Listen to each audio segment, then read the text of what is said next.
Hey everyone, Richard here. I went to Otto's Hibana World Tour. Let's talk about it.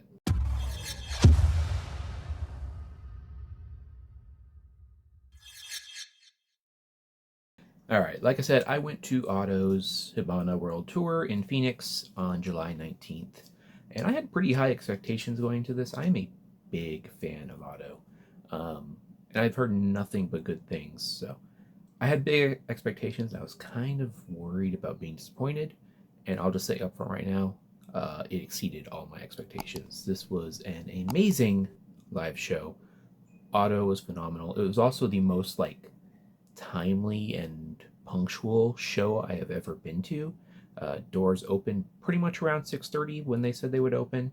The show started at 8, and we were out. I was out of the building by 10:04, with the show supposed to be over at 10. So completely punctual. It was I was just super impressed because most shows I go to don't run that smoothly.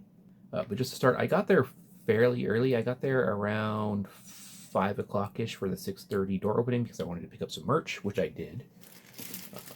I ended up getting some trading cards, the official light stick, and this little travel bag keychain type thing. I will open the cards and everything a little bit later. I'll show it on camera for the fun of it, little unboxing, I guess. Um, light stick was $80. I wasn't going to originally get it, but they seemed like they were getting low. And after waiting in that line for as long as I did, probably about a half hour, which I guess in hindsight not too bad, but in Phoenix heat, I think it was 105 that day, with minimal shade until you got right up on the merch uh, trailer. It was very hot waiting. So I decided I was going to go into splurge and buy it. Got the $80 light stick. Uh, I'll show it also. I'll assemble it on camera and show it later, just because it's pretty cool and the box is really nice. But we'll talk about that later. So after I got merch, I walked over to sort of like the opening area of the arena, Phoenix Arena, which was a pretty nice arena. It was the first time I'd ever actually been there. It's where the Phoenix Suns and Mercury uh, basketball teams play. But first time I'd ever been there, and I was like, it's pretty nice. But like I said, I walked over there. It was probably around 5:30 ish when I got there, and they hadn't lined up any official lines yet. Come about 5:45, approaching 6, they started lighting up everything sort of properly in official lines. There were 4 lines, and then I stood in that line for about an hour to an hour and a half, somewhere around there. We got in real close to 6:30. It might have been like 6:35 ish. But I was very fortunate that I got there when I did. I was probably the 20th person in line for a line that stretched down the street. So I was very, very lucky I got there when I did. That I noticed they were lining up officially when they were, and I got in line where I did. But that was a rough line. It was hot. Everyone was hot. Everyone was sweating. They were trying to sell us water for like $5 a pop, which yes, you need water, but that's pretty expensive. I did bring my own water, so I'm glad I did. I highly recommend that if going to any show, and you're going to be waiting. Bring water, bring an umbrella or something. I had an umbrella. I ended up not bringing it with me over to the venue because I've lived in Arizona all my life. I work in the sun. I have worked in the sun for a long time, and for the amount of time I was out there, I wasn't too concerned. I had my hat, I had sunscreen, all that good stuff. But if you're not used to the heat, you definitely want to bring an umbrella or something. But yeah, waited in line. Uh, and when we got in, it was nice and cool. I was dying of thirst at that point. I had already gone through my water bottle. And I ended up getting a mocktail inside that was like $18, something crazy. But I wanted it. It was cool. And then I kind of just went straight to my seat. I didn't want to look around too much. I did take a few pictures, film a little bit of the area around inside that featured auto stuff, but I wanted to just get to the seat and check out the arena, see what my view is going to be like. If there is one semi nitpicky thing about this show, if you want to see Otto the best way possible, you really want to be in a straight line looking at her. I was at a slight angle. I was real close, had a pretty decent view of the stage and everything, but the way her cage, for lack of a better word, operates, being at an angle, you can't see it too well. Um, you're not really seeing her much to begin with because she is in this cage, and I could still see her along the edges and stuff, but you definitely notice a difference between a straight on view and a side view. So if you are thinking about going, it's kind of worth paying up for a straight on view of her. Doesn't even really matter how far back you are, just as long as you got that straight on view of her cage. If I were to go again, I'd probably pay the little bit extra to get that straight on view. But yeah, the show started pretty much spot on at 8. Opened up with Usewa, which, of course, that's her biggest song, and it was great. One thing about Otto that I can confirm from this is she is an amazing performer, and she made me like songs that I thought were kind of just okay beforehand to being like, this is amazing. One that comes to mind is "Stay Golden." Uh, Great song. It's on my playlist, but it's in the giant plethora of songs she's done. It's not necessarily my favorite, but that song live is good. It hits real hard. All the beats after the chorus. I might throw a little clips of the music up just so you can hear it. The beats after the chorus with everyone swinging around their light sticks, which, mind you, I did get it. I was swinging around my light stick. It was too much fun. It was infectious. Everyone's changing the colors of the light stick to match the songs and whatnot. But yeah, Stay Gold, that is a good live song. So is Rockstar, which was part of her finale, encore, whatever you want to call it. Rockstar hits real hard live. That's a very good song live. During her encore, she also sang Chandelier by Sia, which was kind of unexpected. I didn't look up the set list or anything beforehand. I want to say she sang probably anywhere from 23 to 26 songs. But she sang Chandelier, and that was... Otto can sing. At the end of the day, Otto can sing.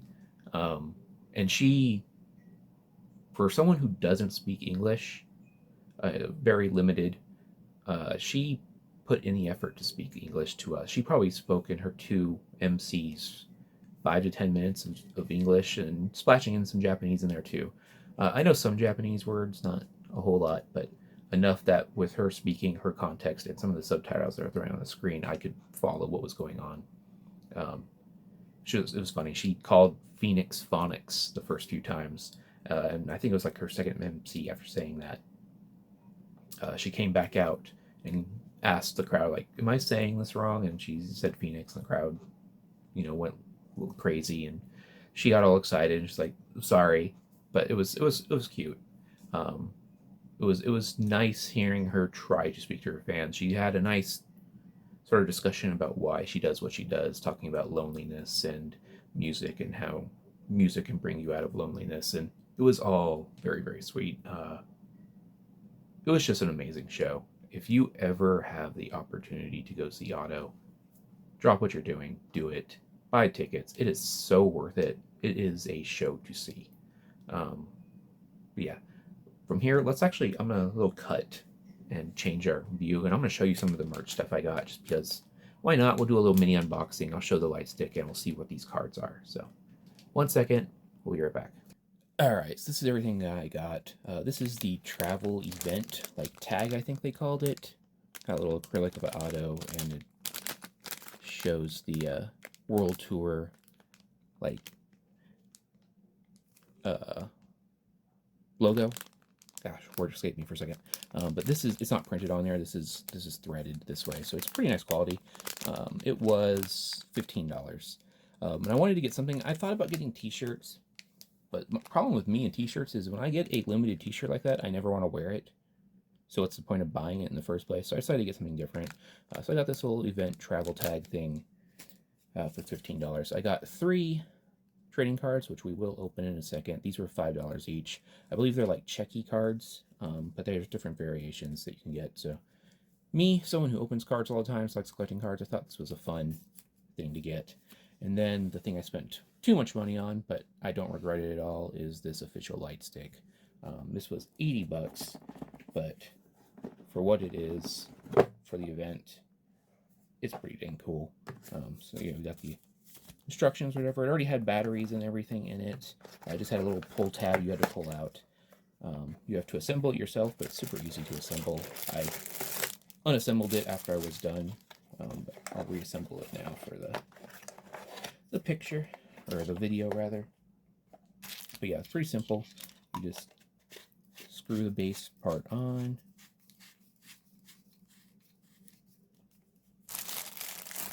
And you screw the rose bit in.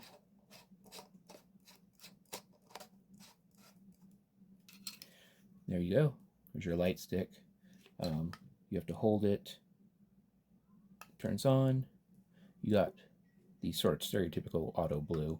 But then you have all the other color variations. And I think I used just about every single color in the show. The whole crowd was very good about picking appropriate colors to wave around when she was doing her songs. So yeah, really cool. Shaking it to the beat and whatnot. No shame for me. This was, I was there to have fun, and if I spent $80 on this light stick, I was going to swing it around like a crazy guy. But yeah, got that. And then yeah, let's check out what these little trading cards are. I'm pretty positive they're like checky cards. But I haven't seen like the art for them or anything, so I don't really know. I don't know how hard these are to get in. Let's try without the knife first. Yeah, it's not too bad. So yeah, I don't know what these look like or anything, but trading cards are trading cards. There's the back of it. Got the auto plush on the beach with an auto drawing. I think I saw a few people opening them, but I didn't really look. But I think I saw someone get that one. Hopefully we don't get doubles. If we do, I don't really care. They're for the collection. Just something fun to get. Oh, there is the official artwork for the tour, so that one's pretty cool. I'm kind of glad I got that one. They're similar to the size of business cards, maybe a little bit thinner. And they're on high gloss paper. But like at $5 each, why not? And one other one. And it's a different one, so I'm happy with that. A little drawing of Otto. So yeah, very cool. A little quick opening showing those. I'll probably actually save these wrappers too, just because that's fun. But yeah, overall, this was a really fun experience. I am super glad I did it. I'm glad I bought the things I wanted. And just had fun with it. If you are thinking of going to an auto show, I know most of them are sold out now at this point, but I doubt it'll be her last world tour. This woman wants to bring her music to the whole world, so if you ever get the chance, definitely go. It was an amazing experience. I have very little negative to say. The only negative is try to sit in a straight line of her, and even then, that's not really a negative. It's just kind of a preference thing. But yeah, hopefully you all found this interesting. Go see Otto. Her music is amazing. Her performance is amazing. And yeah, that's all I have to say. Take care, everyone.